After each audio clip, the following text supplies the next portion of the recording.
So I worked at Dior, man, as a product manager, where I was exposed to how the different departments work together, from the merchandising to the design to the marketing team to the suppliers. The main thing that stood out to me was how they think about pricing. Because in luxury, pricing is approached completely differently from how most creative businesses think about it. So in this video, I'm going to break down the three biggest lessons about pricing that I learned at Dior and how you can apply them to your own creative business. The first lesson about pricing that I learned at Dior was that the price was not based on effort, cost, or time. Most creative businesses start pricing from the inside. They look at a project and think, how long would this take? Or what are my costs? Or what feels fair? And then build a price from there. But luxury brands don't work like that. They start from the outside in. They decide what position they want to occupy in the market, who they really want to target in the market. For example, they ask themselves questions such as, are we a premium brand or just a normal, accessible one? Of course, for luxury brands, they're more premium than anything. Are we competing on price or on perception? Or are we high volume or high value?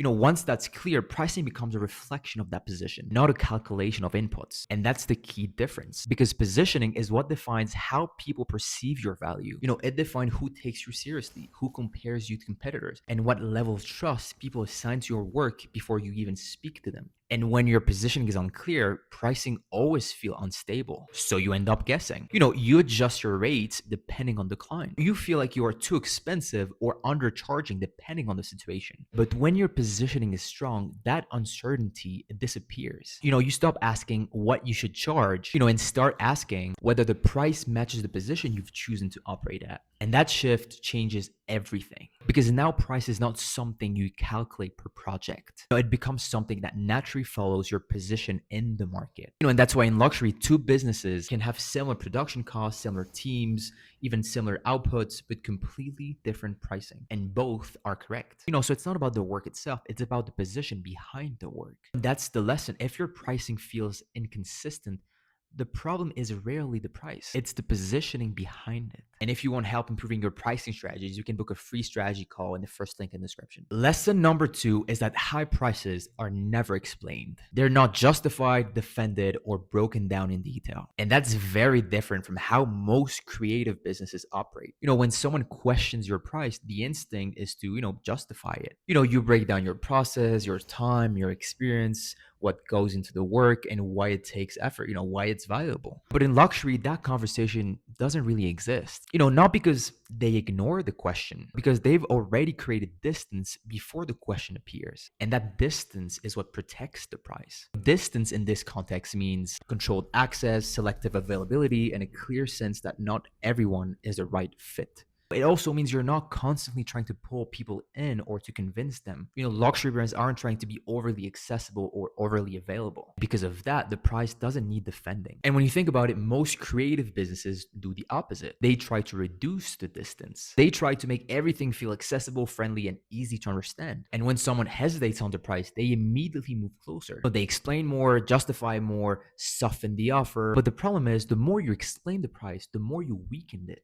Because explanation shifts perception. It moves the conversation from this is valuable to let me explain and convince you that this is worth it. And once you are in that position, you've already lost some perceived value of your offer. So luxury pricing doesn't rely on persuasion. It relies on perception that is already established before the conversation even starts. So when someone asks for the price, it doesn't feel like something luxury brands need to defend. It feels like something that either fits or doesn't. And that's the point. High prices don't survive better arguments. They survive stronger positioning and stronger distance. That's what makes luxury prices feel, natural. So the third and final lesson is that price is not just a way to generate revenue. It's a filter. Most people think pricing is about how much can we charge or how do we increase margins. But in reality, price determines who you attract in the first place. It filters the type of clients who even consider you, the expectations they have when they come in, and the way they behave once they're working with you. And this is something most creative businesses underestimate, because when you lower your prices, you don't just make yourself more accessible, you change the type of person who is willing to work with you. And very often that shift doesn't go in the direction most people expect. You don't simply get more clients because you lower your prices. You get more negotiation, more hesitation, more scope issues, and more pressure to justify every decision and even your price.